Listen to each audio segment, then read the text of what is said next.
Aşgabatda döwlet edaralarynyň iş herlerinden dürli maksatlar üçin pul ýygnalmagy dowam etdirilýär. Şol sanda velosipedleri satyn almak üçin pul alınýar.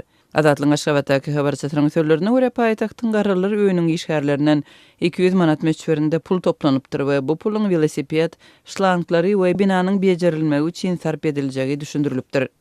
Ýene pul almak bilen meşgulanýarlar garralary öýünde iş herleri 200 manattan tapşyrmaga mezur etdiler. Elbetde muny dokumentleşdirmediler. Bu pul şlanglary jaýyn güzli bejerilmegi we täze sport üstünlükleri üçin 4 tane velosipedi, şlemi we köýnekleri satyn almak maksady bilen düşündirdiler diýip Aşgabatdaky habarçymyz bu edaranyň iş herlerine talgylanyp 4-nji martda habar berdi. Onun sözlerine göre garralar öýüniň iş herlerinden puly fevral aýynyň başynda toplapdyrlar, emma satyn alynan serişdeleri şu çakka çenli iş herleri görkezmendirler. Velosipedleriň we beýleki serişdeleriň satyn alınıp alınmandygy hem belli däl. Aşgabatyň ýekide garralar öýüniň ýol başçylary bilen gepleşip resmi maglumat almak adatlyga başartmady. Velosiped üçin pul tapşyrylmagy soňky ýyllaryň dowamında häkimetleriň ilatdan pul toplanlarynda berýän esasy düşündürüşleriniň biri bolup durýar. Velosiped üçin pul ýurduň döwlet edara karhanalarının tas ählisinde ýygyderli toplanýar.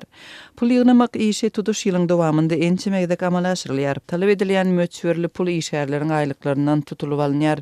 Pulun toplanmagy bahar aýlarynyň golaýlamagynda hasam güýçlenýär. Aprel aýynda Türkmenistan saglyk aýyny geçirýär. Iýunyň başynda velosiped gününi belleýär. Prezidentiň initsiatywasy bilen esaslandyrylan bu çäreler uly dawara bilen tutuş ýurt boýunça geçirilýär. Möňlerçe adam bir meňzeş geýimli köpçülikliň çärelere gatnaşdyrylýar. Şol sanda tigirli ýöriş geçirýär, iş ýerlerinde maşk edýär.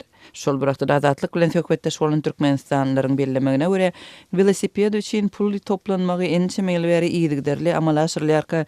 Häkimetler öň satyn alynan velosipedlere näme bolýanlygyny we olaryň nirededigini düşündirmeýärler. Türkmenistanda döwlet edaralarynyň iş herlerinden pul dürli maksatlar üçin toplanýar. Böjedi iş herlerinden köçeleriň we binalaryň arasaçylygy hem awatlanmagy, ekilýän nahallaryň satyn alynmagy, prezidentiň portretleriniň hem döwlet baýdaklarynyň täzelenmegi, bayramçylyklaryň we sport çäreleriniň maliýeleşdirilmegi we köpçülikliň çäreleriň gatnaşyjylarynyň toýly baslaryny tölemek üçin ýygyderli esasda pul toplanýar.